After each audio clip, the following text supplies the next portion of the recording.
Hello, and good morning. It's I, Juice, Hugo, yikes, of Resident Alien Productions. I'd like to thank you all for tuning in.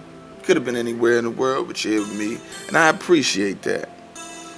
Unless you've been living under a rock for the past, I don't know, since the beginning of this country, you are aware of the racial tensions and divides that are ever apparent today in America as during the Civil Rights Movement. One of the things that has changed is certain people being held accountable for their actions when they are brought to the public eye. Which brings me to today's topic, Morgan Wallen. Morgan Wallen is a 27-year-old country star who rose to stardom in the past few years.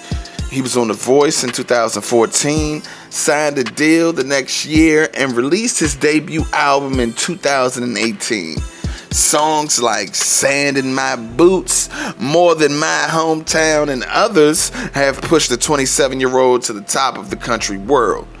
But he's also had a few good old boy moments along the way. He was arrested in May 2020 outside of Kid Rock's bar in Tennessee for drunken and disorderly conduct. Check the name of the bar.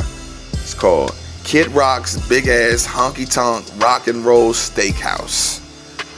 I swear I can't fucking stand Kid Rock, but that's a different story for another day. Also in 2020, he was recorded partying and kissing on girls during, what was going on? Oh yeah, a global pandemic. And this just so happened to be a couple weeks before he was scheduled to perform on Saturday Night Live. They ended up postponing his appearance. Well, recently Mr. Wallen has been in the news again. And it was not for his take on the Silhouette Challenge. He and some of his buddies were stumbling into his house from a long night of drinking. Apparently, one of his neighbors thought it was a good idea to record their drunken trek from the car to his house. And this is what was said, courtesy of TMZ. Take care of this pussy. Hey, y'all too? Hey, take care of this pussy ass motherfucker. Oh, fuck. Hey, Gracie, take care of this pussy ass nigga.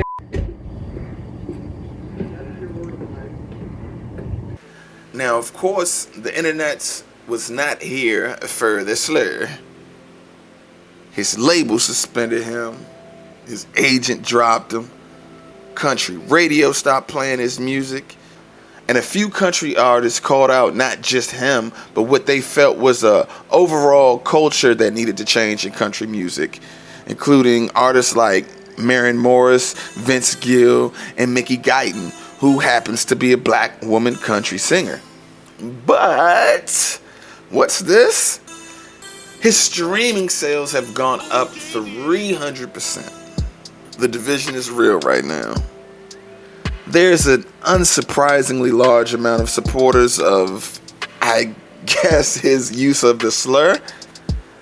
Comments on YouTube videos on the matter are all variations of either black people use it every day, or rappers use it every day, or what about black people saying cracker, or I guess freedom of speech doesn't exist anymore, or he didn't use the hard R so it isn't racist, or he was drunken at his own house, or he was just joking with his friends, etc. Man, look.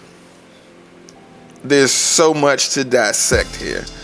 So I'm going to start first with freedom of speech.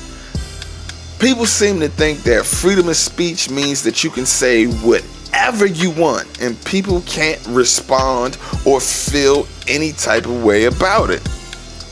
No, my friend, that's just not how shit works. I've seen some say if a word offends you, then you're weak, you're a pussy. Alright, bet. So let me call your mom a stinking ass, dick sucking, thought ass bitch in front of both of y'all, and I'ma see if anyone gets offended. And then I'ma see if y'all try to beat my ass afterwards. Or something. And that's understandable.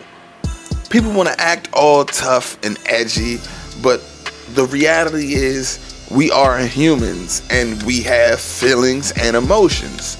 Now, certain humans' feelings are more fragile than others. And yes, I do feel that you should develop a certain level of thick-skinnedness, if that's even a word, just dealing with life in general, because life isn't going to be all rainbows, unicorns, and glitter. Then there's certain human beings who don't feel anything at all, but we call those psychopaths. So it's natural for a person to feel something about anything, especially if it's something negative said about them. People like to remove all logic and common sense when it comes to defending something or someone that they believe in. And apparently they believe in his use of the slur. I don't fucking know. Something else I'll address is the supporters of the slur saying, black people use it all the time in rap music and nothing happens. Double standard. There was even some YouTube singer dude, and I don't mean that disrespectfully, I just don't follow. I've never heard of the guy, so I don't know who he is. Named Buddy Brown, who made a whole video to this point. It was titled, if you want to cancel Morgan Wallen, then hip-hop artists need to be canceled, and some shit like that. To me, that argument against people being upset with white people using the N-word is just a prime example of white privilege to me. If they can say it, why can't I? Alright, so I'm going to discuss this one time, and one time only. So please, pay attention. Bigots in the back, y'all listening? Good? Alright, bet. The term nigger was used by white colonizers and slave masters to demean and put down black folk back during slavery time. That's like its origin in this sense. It possibly could have derived from the term negus, which denotes royalty and is of Ethiopian descent. Some historians feel like the slave owners heard the African slaves referring to some as negus and they just ran with it. In America, the term nigger is extremely negative and has a long, dark history. It didn't just stop with slavery. It continued on. It is continuously to this day used in a negative meaning to demean and put down black people. At some point along the line, my ancestors took back the word nigger, dropped the ER, added an A, and it became a neutral word that can have numerous different meanings. My nigga, nigga, nigga, nigga, nigga. For better or for worse, the word has become relatively neutral in black culture. It's used in all forms of media created by black people, movies, books, music. It's in our speech. It's ingrained in our culture. Don't get it twisted. There are definitely tons of white kids who grew up fans of black culture and immersed themselves in black culture and look up to the culture and emulate it. And even they should know it's not acceptable for them to say it. Not because it hurts my feelings so much, but because of the loaded history that comes along with it, especially when spoken by white people. So let's just avoid any potential misunderstandings. Morgan Wallen is a 27-year-old white country music star from Sneedville, Tennessee. I don't know much of his history or background, but I think it's safe to assume that he was probably not so deeply immersed in black culture growing up that using the word nigga somehow became deeply ingrained into his daily vernacular. Something that I've said to all white supremacists and white supremacist supporters who use that line of defense to defend white people using the N-word. It's like, alright, bet, yeah. A lot of rap music uses the N-word.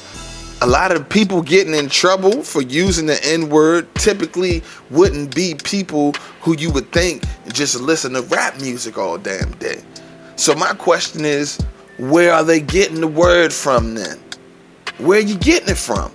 Where are you getting this term being used so freely in such a way that it just becomes part of how you talk? And of course, he did his apology video, and he asked his fans to not make excuses for his language, and that should be expected. How many times can celebrities do things and just apologize for it and it be okay? It just seems that overall they get way more opportunities to fuck up and bounce back. He got off with a slap on the wrist with the bar situation. And once they did have him on Saturday Night Live, they even had a sketch poking fun at his whole situation with not being safe during a global pandemic. So I just want to know, when is it more than boys being boys and something a little more serious? When is it more than just boys being boys and it's time for you to grow up and mature and be responsible for your actions? And let me say this, I for one am not a fan of cancel culture whatsoever unless you really deserve to be canceled. Do I feel him saying the N-word is a cancelable offense? To me, in this situation and scenario, no. It would have been a whole lot different if it was like, what was that guy who used to play for the Eagles? I would jump that fence and fight every nigger here, bro. Or one of those Kramer situations. Something like that, yeah, get them the fuck out of here. And a big reason why I'm not a fan of cancel culture is I feel a lot of times the people who are the main ones leading the charge to cancel somebody don't really give a fuck about the cause or issue it is that they're canceling the person over. They just get a sudden rush of endorphins and dopamine, you know, feeling like they got some power, feeling like they're able to stop somebody from eating. They don't really care about the cause. They don't care about the issue. They just doing it for clout. And let me also say, why are we recording our neighbors at 3 o'clock in the fucking morning? Like, what's up with that? And then why are we selling that same footage to TMZ? Like, what are we doing? But we also have to be mindful that there always is someone watching, whether it's someone's camera or whether it's your child. And we do have to be mindful of our actions and what we do or say. I'm not saying walk around being a saint, but I'm saying you have to be mindful because there is going to be someone who's paying attention somewhere. And then why do they all do their apology videos on like an old ass Nokia phone? Like, did you have to go back in time to fucking apologize? And back to the whole freedom of speech thing. Like, I feel like that has nothing to do with a company's bottom line.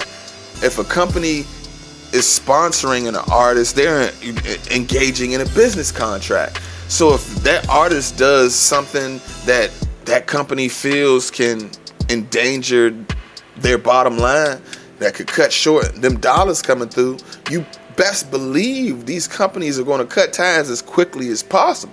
We got to be logical here.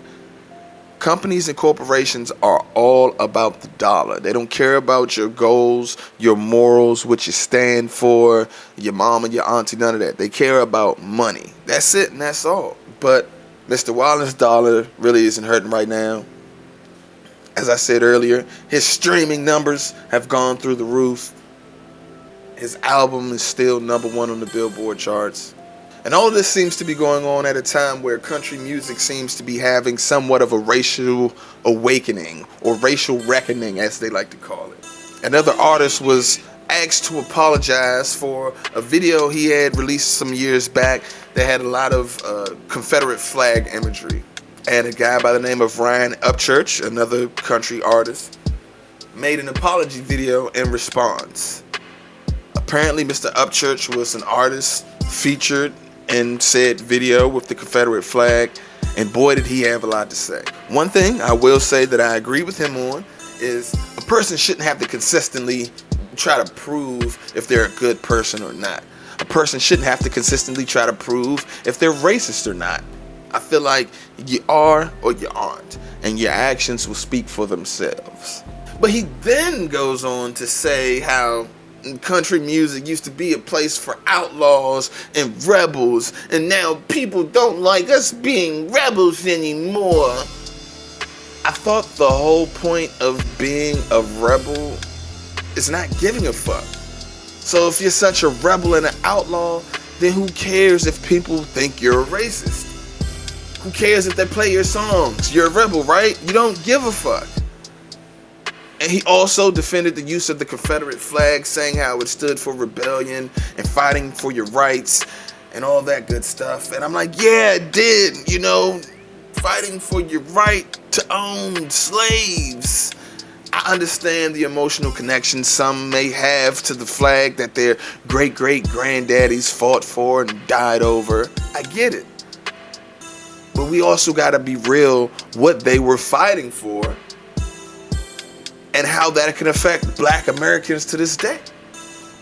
The core of it came down to the government passing laws regarding owning slaves and where you could take your slaves and things like that. And the South did not like that at all. They said, who are you to tell us where we can and can't own other people? Don't get it twisted though. The Union wasn't exactly a black person's best friend either, but that's another convo for another day. Y'all gotta understand that flag that represents so much positive for you, for a lot of black people, only represents nothing but negativity and hurt and pain and oppression. I get not wanting the government to be in your business. I get it. Trust me. Trust me. Trust me. But when your business is owning other humans, I feel they're kind of justified. So, to wrap up my overall thoughts, cancel culture is weird as fuck unless you really need to be canceled. There's nothing wrong with apologizing for offending people, especially when that wasn't your intentions. It doesn't make you a pussy or a punk. It just makes you an emotionally mature adult. And country music has like a weird racial undertone that I hope they get in check, like real quick. But that's it for today. You know the whole routine. Like, comment, subscribe. Links in the description to my IG and my music and my merchandise. Yeah, that's it. Peace.